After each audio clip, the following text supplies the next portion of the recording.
நமஸ்காரம்.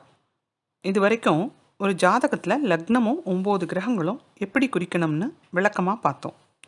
இப்போ ஜாதகம் நம்ம கையில் இருக்குது. அதில் முதல்ல நம்ம தெரிஞ்சுக்க வேண்டியது என்னென்னா, தசையை பற்றி தான். தசை என்பது மனுஷனோட வாழ்நாளில் கிரகங்கள் ஆட்சி செலுத்தும் கால அளவுன்னு பொருள். ஒரு மனுஷனோட வாழ்நாளை 120 வருஷங்கள்னு ஜோதிட சாஸ்திரத்தில் சொல்லியிருக்கு. ஜோதிட கிரந்தங்கள் இந்த 120 வருஷத்தை தீர்காயுசு அப்படின்னு நிர்ணயம் பண்ணியிருக்கு. இந்த 120 வருஷங்களை 9 கிரகங்களுக்கும் சமமற்ற பாகங்களாக பிரிச்சிருக்கு. அது என்ன அளவுன்னு ஸ்க்ரீனில் தெரியறது பாருங்க. இங்கே அவாவா ஜனன நட்சத்திரத்தில் ஒட்டி இந்த கிரகங்களோட வரிசை அமையும். 9 கிரகங்களோட வரிசை என்னென்னா, கேது, சுக்கிரன், சூரியன், சந்திரன், செவ்வாய், ராகு, குரு, சனி, புதன். இந்த ஆர்டரில் தான் இருக்கும். இதில் நம்மளோட ஜனன நட்சத்திரத்தை ஒட்டி கிரகங்களோட வரிசை ஸ்டார்ட் ஆகும். ஆனால் இதே ஆர்டர்லேயே தான் இருக்கும். உதாரணத்துக்கு நீங்கள் திருவாதிரை நட்சத்திரத்தில் பிறந்திருக்கிறதா வச்சுக்கலாம். அப்போது ஜனன காலத்தில் ராகு தசை ஆரம்பமாயிருக்கும். அஸ்வினி நட்சத்திரத்தில் பிறந்திருந்தா ஜனன காலத்தில் கேது தசை ஆரம்பமாயிருக்கும். எந்த தசை ஆரம்பித்தாலும் அதுக்கு அடுத்த தசை இந்த ஆர்டர்லேயே தான் இருக்கும்.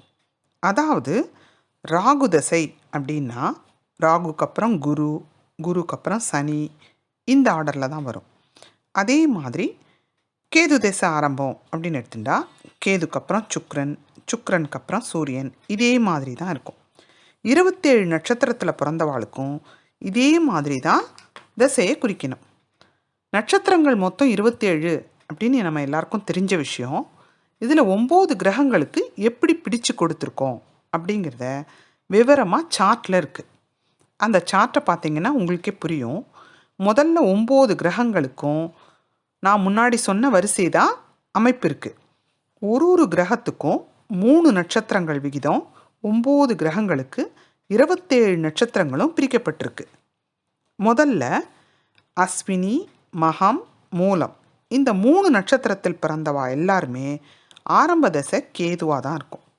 அதே மாதிரி பரணி, பூரம், பூராடம், இந்த 3 நட்சத்திரத்தில் பிறந்தவா பார்த்தீங்கன்னா சுக்கிரனாக தான் இருக்கும்.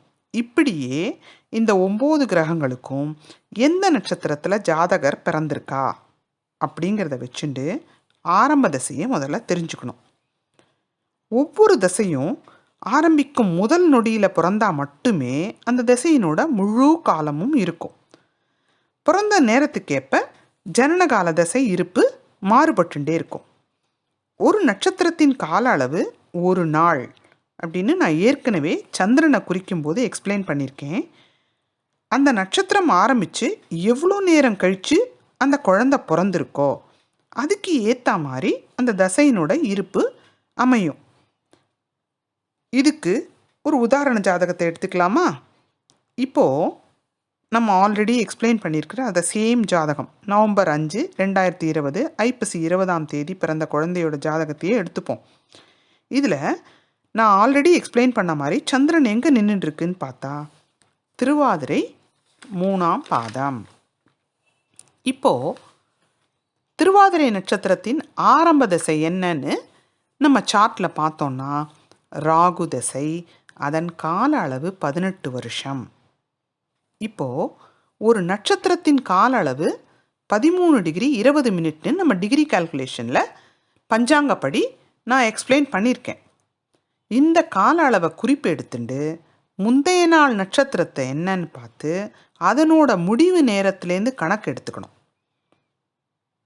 அதாவது திருவாதிரை நட்சத்திரத்துக்கு முதல் நாள் மிருகசீரிஷ நட்சத்திரம். இந்த மிருகசீரிஷ நட்சத்திரம் எந்த நேரத்துக்கு முடிஞ்சிருக்கு, அதுலேருந்து திருவாதிரை ஆரம்பிச்சிடும் இல்லையா? ஸோ அதை கணக்கில் எடுத்துட்டு இந்த நட்சத்திரம் ஆரம்பித்த நேரத்துலேருந்து எவ்வளோ நேரம் கழித்து இந்த குழந்தை பிறந்திருக்கு அப்படிங்கிற குறிப்பையும் வச்சு மீதி இருக்கிற தசையை கண்டுபிடிக்கணும். இந்த கால்குலேஷன் நான் சார்ட் போட்டு கொடுத்துருக்கேன். இந்த சார்ட்டில் திருவாதிரை நட்சத்திரத்துக்கு மொத்த கால அளவு 18 வருஷம் அப்படின்னு இருக்குது. ராகு தசை இதில் நட்சத்திரம் ஆரம்பித்து 9 வருஷம் 3 மாதம் 2 நாள் கழித்து, அதாவது 6 டிகிரி 51 மினிட்டில் குழந்தை பிறந்திருக்கிறது. அப்போது 18 வருஷத்தில் பாக்கி இருக்கிற 8 வருஷம் 8 மாதம் 28 நாள் தான் தசா இருப்புன்னு குறிப்பெடுத்துக்கணும். இந்த கால்குலேஷன் ஸ்க்ரீனில் தெரியறது உங்களுக்கு புரியும்னு நினைக்கிறேன். இப்போ தசையை எக்ஸ்பிளைன் பண்ண மாதிரியே அடுத்த வீடியோவில் நம்ம புக்தியை எப்படி கணிக்கிறதுங்கிறத பார்க்கலாம். தேங்க்யூ.